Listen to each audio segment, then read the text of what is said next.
Hello, dear fans, friends, and subscribers. Welcome to the Monday edition of the Cricket Happening Show with your host Ram today. Well, on this Cricket Happening Show, yes, definitely the Indian Premier League match, the 12th match which was played today at the Uppal Stadium in Hyderabad, which resulted in the home team Sunrisers Hyderabad with a victory over the Mumbai Indians by 7 wickets. I'll be talking about that, but one thing that I'm missing upon, I also want to make sure that I'm also touching upon all the other cricket, international cricket aspects, because I'm seeing that my whole concentration is actually on the Indian Premier League. So let me deviate a bit here. I'll definitely come to the Indian Premier League. I'll give you a cricket summary on the 12th match which has happened between Sunrisers Hyderabad, where they won by 7 wickets over the Mumbai Indians. But before that, on a very light note, I would just like to see. I couldn't mention this yesterday. It was the left arm spinner, Ranganair, the veteran spinner from Sri Lanka, has said that he has retired from T20s and ODI cricket.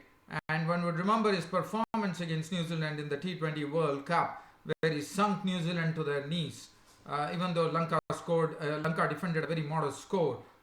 And then he has also quit himself from ODIs, and now he is only going to concentrate on Test matches. That's one news that I wanted to share. And today the news which is coming up is, Afghanistan did very well, as you know, in the World Cup, and it was all thanks to they upset the apple cart of the West Indians, as you would remember, and Afghanistan were under the tutelage of the former great batsman from Pakistan, Inzamam ul Haq. And today, Inzamam ul Haq has been named the chief selector of the Pakistan Cricket Board. As you know, Waqar Yunus resigned, as you all know. So now it is going to be Inzamam Haq who will be the chief selector. He has Tosif Ahmed, a right-arm off spinner, as you would remember back in those days, and he has Wasim Haider, who has not played a lot of international cricket, but they are the players who are forming the selection committee as far as Pakistan are concerned. So that's the news I wanted to share.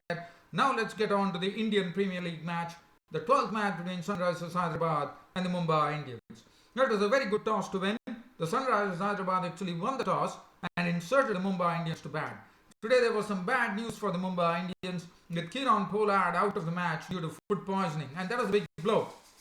Even though Kieron Pollard has not been in any great form, as you would remember. And today Martin Guptill got his first strike in the Indian Premier League. And you know, Martin Guptill has been in the form of his life right now, but very unfortunately, in fact, it was a good delivery. In fact, I thought there was something in for the bowlers too. As Bhuvneshwar Kumar bowled in the right areas, he got a ball which basically just swung that bit and actually kissed the edge of the bat of Martin Guptill and went I would say went and stuck into the gloves of Naman Oja behind the sticks.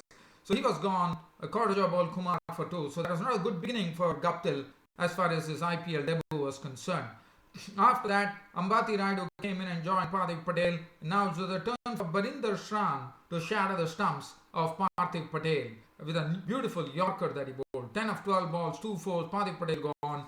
Mumbai Indians were in trouble with both the openers back in the pavilion with just 23 runs on the board in the 4th over. Now Ambati Raidu was there at the crease and he was joined in by Rohit Sharma. Now this was a sort of a ploy that the Mumbai Indians adopted. Rohit Sharma deciding to come 2-drop. Normally he would open the innings, as you know. And Rohit Sharma, one does not know what was the thinking behind it. So Rohit Sharma decided to come 2-drop. But what a shabby run out that was. Under the circumstances, Rohit Sharma himself being the captain of the Mumbai Indians, I thought was definitely guilty. He had pushed the ball to the cover region and he headed across for a single, which was never existent there. Ambati Raidu hardly moved, and Rohit Sharma was totally gone, as he was. That was a big blunder, according to me. I would say, if at all the Mumbai Indians could not go over 142, Rohit Sharma's ploy of actually coming down the order, demoting himself in the batting order didn't work at all. And then finally, a sort of a real sort of a brain drain here as far as Rohit Sharma was concerned.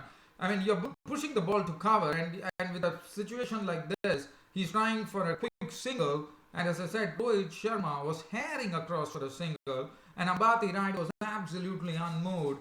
And the result was that Enriquez relayed the ball to Oja, who put off the bails, and Rohit Sharma was run out for 5, and that was a big blow for the Mumbai Indians with 43 for 3 on the board after 8 overs. Josh Butler came in and joined Ambati Rayudu. Ambati Rayudu was looking compact at the crease, but he was the one who was actually who was actually staying at the crease. Now Butler came in, and it was Josh Butler his wicket was taken by Barinder Shah. Today Barinder Shah, I thought his deliveries were very well directed, so definitely credit to him. And that was one of those deliveries which actually took the wicket of Josh Butler, caught behind for 11 of as many balls with 1-4, which made it 60 for 4 in the 11th over for the Mumbai Indians. Ambati Rayudu was there. He was joined in by the brother of Hardik Pandya. Normally Hardik Pandya comes in the front. Today Kunal Pandya, his brother, was promoted in the batting order, and Kunal Pandya did not disappoint. He really showed that what a player he is. I mean, the other day we saw glimpses of him, but today he was there in full measure, and I thought that move definitely worked for the Mumbai Indians, because Kunal Pandya gave solid company to Ambati Rayudu, who could take his time, who was holding the innings for the Mumbai Indians. But Kunal Pandya was absolutely in his element. In fact, he went on to smack the spinner Bipul Sharma for 3 consecutive sixes, and he was looking pretty good, Kunal Pandya, and he was also playing those expansive boundaries. And many a time we saw that Kunal Pandya, even though he was hitting those boundaries, he was actually doing harm to himself by trying to play some expansive strokes, because he was actually hitting on his thigh, hitting on his anatomy, and Kunal Pandya. But again, that was a very useful innings. It was direly needed. 60 for 4 when Butler departed, and then look at what Rayudu and Pandya did. Kunal Pandya did. They took the score to 123 in the 18th over to give something to bowl at for the Mumbai Indians, and that was a good job done by both Ambati Rayudu and Kunal Pandya. But then it was one of those. It was Kunal Pandya was there, and then we saw Ambati Rayudu himself. And this was the time in the 17th over. We saw some very good bowling coming in. Mustafizur Rahman was firing in those Yorkers superbly. Barinder Shah and Kumar was also making good use of the Yorkers, and Mumbai Indians were not really finding runs easy to come by in the death overs, as Mustafizur Rahman, it was first run who picked up the wicket of Ambati Rayudu, who made the highest score of 54 of 49 deliveries, 3 fours and 2 sixes. And then Hardik Pandya, the brother of Kunal Pandya, his stumps were uprooted by a beautiful Yorker from Mustafizur Rahman. Harbhajan Singh was not out on one, but Kunal Pandya was there with an unbeaten 49 to his name of just 28 deliveries, 3 fours and an equal amount of sixes, and his score, and the Mumbai Indian score stood at 142 for 6. But one knew that 142 was not a score that you could defend on this particular pitch. Bhuvneshwar Kumar, absolutely on the money. 4 overs, no maiden, 1 for 78. Barinder Shah, a much improved bowler today. 4 overs, no maiden, 3 for 28. Moises Enriquez bowled well. 4 overs, none for 23. Mustafizur Rahman went for 32 of his 4 with 1 wicket. Bipul Sharma was clattered for 40 runs. But I thought it was a very good disciplined bowling effort coming in from the Sunrisers Hyderabad bowlers, which really set the tone. Now it was the turn for the Sunrisers Hyderabad to chase a target of 143 at a clip of, let's say, the clip of 7.10 runs per over. And with the Sunrisers Hyderabad batting looking pretty powerful, one was never in doubt that this target is something that Sunrisers Hyderabad would definitely assert. David Warner and Dhawan started the proceedings, and Dhawan continued his real failure in this particular IPL. As what a Yorker delivered by Saudi. Saudi actually taking a leaf out of the book of the Sunrisers Hyderabad bowlers, seeing them the way they bowled.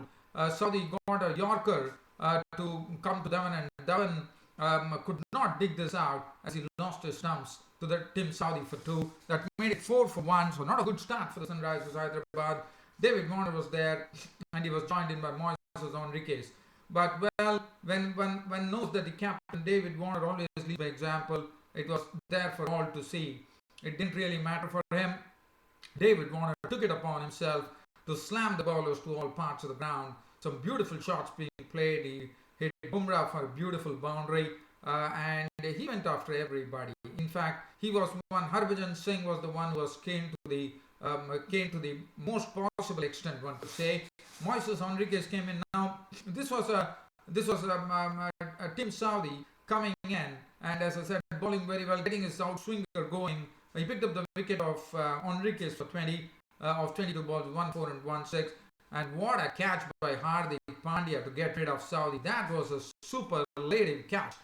Morgan was there, and Morgan, as you know, he's always a dangerous player. But what a catch Hardik Pandya took. That's why you say that Hardik Pandya is a magnificent fielder. He has dived full length as if he's like an aeroplane. He has gone in full flight and just plucked the catch of the bowling of Saudi. Morgan was on his way back for 11 of 12 balls with 1-4. But Warner, as I said, was at the other end, was totally playing with absolutely no fuss. He was the one who was really taking on the Mumbai Indians bowlers and slamming them to all parts of the ground. And he got Deepak Hooda for company. Even though 3 wickets were gone, all the 3 wickets going to Tim Saudi. They were 100 for 3 in the 15th over, and as I said, it was not much of a trouble at all. This Deepak Hooda showed his Deepak Hooda for the first time looking like the real. He didn't really hit any big hits, but what was good to see was that Deepak Hooda hit some sort of form here with an unbeaten 17 in an unbeaten partnership, which took them to victory. He was not out on 17 of 9 balls with 2 fours. David Warner, what a knock that was. Truly deserved a century, but one definitely has to give credit to David Warner. A wonderful knock played by him. He was not out on 90 of just 59 deliveries with 7 fours and 4 sixes to walk away with the man of the match. And that was it. This was 7-wicket victory of the Sunrisers Hyderabad. As I said, Mumbai Indians did not put up enough runs on the board. That was one thing. Kieron Pollard out to food poisoning. That was the second problem for them.